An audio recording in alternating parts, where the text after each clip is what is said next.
Miss! Hoy, Silvidora! Sir, excuse lang po. Pupuntahan ko lang po yung isang customer. Yes ma'am. Ano po yung order nyo?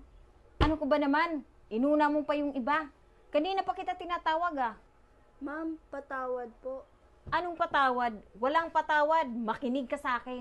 Alam mo ba, mahalaga ang bawat minuto ko at bawat segundo ko dito. Alam mo ba yun ha? Bakit po ma'am?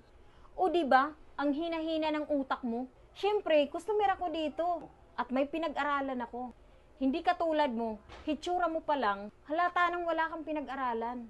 Yung mga kagaya mo, wala nang pupuntahan sa buhay. Habang buhay ka ng ganyan. Ma'am, wag yun naman po sana alaitin yung pagkatao ko. Wala akong pakialam sa nararamdaman mo. Kung ayaw mong malait, o di kunin mo yung order ko. Nakakaintindi ka ba? Opo ma'am. Bilisan mo ha. Baka naman unahin mo pa yung iba dyan. Sa mga itsura pa lang, wala nang mga pambayad. At parang wala din pinag-aralan katulad mo. Sige po ma'am, kunin ko na po yung order nyo. Pasintabi ma'am, ito na po yung order nyo. Nice! Yan ang gusto ko. Kahit naman pala walang pinag-aralan, mabilis ka rin naman pala kumilos. Ma'am, pasensya na po kayo ulit. Training pa lang po talaga ako dito. Kaya hindi ko pa medyo kabisado yung trabaho. Alam mo kung bakit? Trivia lang ha. Hindi naman talaga ako kakain dito. Unang-una, nandito lang ako para ma-experience lang ang lugar na ito. At balita ko kasi mapagkumbaba daw yung mga empleyado dito. At napatunayan ko yan dahil sa'yo. Pangalawa, gusto ko lang malaman mo na ako talagang may-ari ng restaurant na to. Ma'am, patawad. Di ko kayo agad nakilala. Wala ka dapat ihingi ng patawad. Alam mo kung bakit? Dahil pumasa ka sa pagsubok ko. Hindi ka naging arogante habang sinusungitan kita. At dahil dyan, ikaw na ang papalit sa manager na kakaresign lang. Pero ma'am, Wala nang pero-pero, congrats! maraming salamat sa tiwala, madam.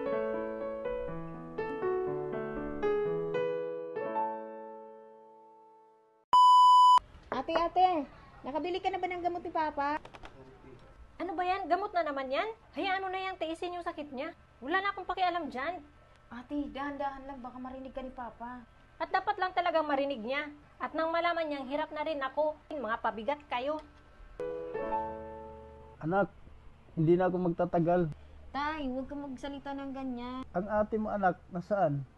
Sabihin mo sa kanya, napatawad.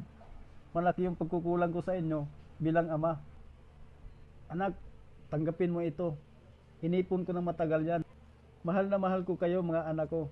Mahal na mahal din kita, Tay. Oo, ate.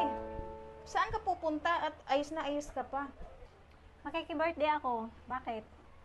Di ka ba nagluluksa? Pang 40 days ni tatay ngayon, di ba? At bakit naman ako magluluksa? Ang saya-saya ko nga eh.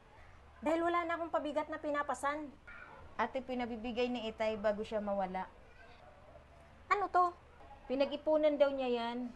Napansin niya kasi ikaw lang ang umaako ng responsibilidad na dapat sa kanya.